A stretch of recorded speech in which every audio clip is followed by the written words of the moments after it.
Shalom saudara-saudara yang dikasihi Tuhan Yesus dengan kasih kekal yang tidak berkesudahan. Selamat malam dan salam penuh kasih. Kiranya damai sejahtera dari Allah Bapa memenuhi hati dan pikiran kita dan memelihara kita dalam iman dan pengharapan kepadanya.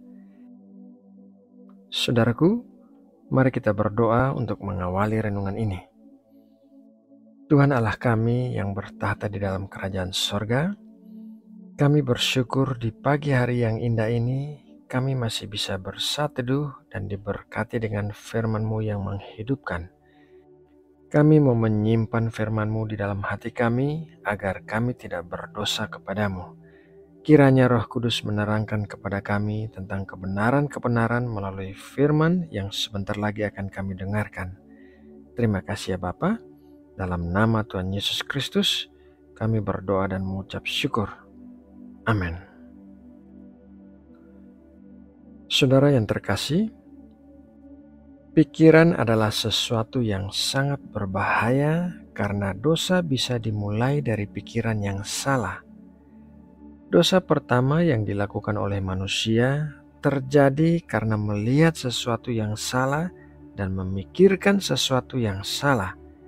Beginilah yang dipikirkan oleh Hawa sewaktu ia memutuskan untuk memakan buah yang dilarang oleh Tuhan untuk dimakan. Kejadian 3 ayat 6, perempuan itu melihat bahwa buah pohon itu baik untuk dimakan dan sedap kelihatannya, lagi pula pohon itu menarik hati karena memberi pengertian. Lalu ia mengambil dari buahnya dan dimakannya, dan diberikannya juga kepada suaminya yang bersama-sama dengan dia, dan suaminya pun memakannya. Pertama, Hawa melihat bahwa buah pohon itu baik untuk dimakan. Kemudian ia berpikir bahwa buah pohon itu dapat memberikan pengertian. Maka Hawa mengambil dan memakan buah pohon itu. Pikiran-pikiran yang salah dapat mengarahkan kita untuk mengambil tindakan yang salah. Itulah sebabnya setan menyerang pikiran kita agar dapat membuat kita terjatuh ke dalam dosa dan mengacaukan hidup kita, karena setan mengetahui bahwa pikiran kita dapat mengarahkan langkah kita. Salah satu contoh pikiran salah yang banyak menyebabkan orang melakukan dosa adalah pikiran kebencian. Pikiran kebencian terhadap seseorang membuat kita melihat apa saja yang dilakukan orang tersebut sebagai sesuatu yang salah. Bahkan kita bisa mencurigai perbuatan baik yang dilakukannya terhadap kita. Pikiran kebencian bisa membuat kita merancangkan hal-hal yang jahat terhadap orang yang dibenci. Alkitab juga mencatat kisah di mana pikiran-pikiran kebencian membuat orang bisa melakukan hal-hal yang di luar peri kemanusiaan. Mari kita membaca Kejadian 37 ayat 4. Setelah dilihat oleh saudara-saudaranya bahwa ayahnya lebih mengasihi Yusuf dari semua saudaranya, maka bencilah mereka itu kepadanya dan tidak mau menyapanya dengan ramah. Saudara-saudara Yusuf membenci Yusuf hanya karena Yusuf lebih disayang ayahnya dibandingkan dengan mereka. Pikiran-pikiran kebencian yang terus-menerus dipikirkan akhirnya akan menghasilkan tindakan yang berdosa seperti dalam kisah Yusuf ini. Pikiran kebencian itu membuat saudara-saudara Yusuf menjualnya kepada para pedagang budak yang kemudian membawa Yusuf ke tanah Mesir.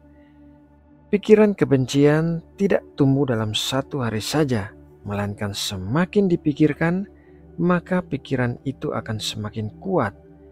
Itulah sebabnya saat seseorang berbuat salah kepada kita, maka kita harus segera mengampuninya dan tidak boleh terus memikirkan kesalahan yang telah diperbuat orang itu terhadap kita, karena pengulangan pikiran yang negatif seperti itu akan membuat pikiran itu bertambah kuat dan pada akhirnya akan membuat kita melakukan tindakan yang berdosa.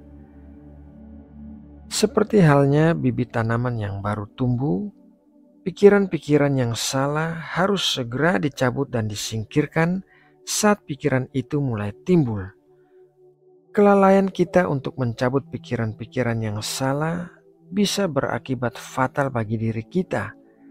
Tuhan Yesus mengatakan demikian dalam Matius 5 ayat 28. Tetapi aku berkata kepadamu, setiap orang yang memandang perempuan serta menginginkannya sudah berzina dengan dia di dalam hatinya. Memandang seorang perempuan dengan pandangan yang salah, kemudian memikirkan pikiran-pikiran yang salah, akan membuat kita melakukan hal yang salah. Dosa bisa dimulai dari dalam pikiran-pikiran kita. Oleh sebab itu, kita harus sangat berhati-hati tentang hal-hal apa yang kita pikirkan. Sebuah nasihat sederhana yang diberikan oleh firman Tuhan dalam Filipi 4 ayat 8 adalah berbunyi demikian.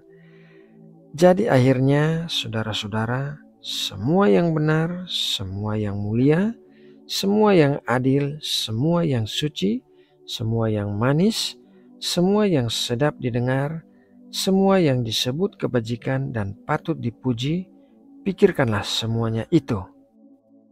Saudara yang terkasih dalam Kristus, melalui renungan firman Tuhan yang kita pelajari pagi ini, marilah kita belajar untuk mendisiplinkan pikiran kita agar tidak memikirkan pikiran-pikiran yang salah.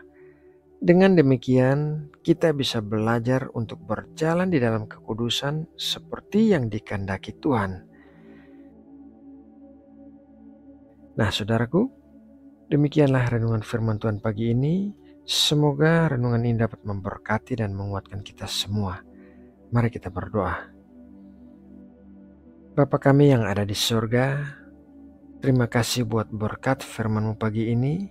Kiranya Engkau menuntun dan mengarahkan langkah kami di sepanjang hari ini agar kami menjauhi hal-hal yang jahat dan pikiran-pikiran yang salah.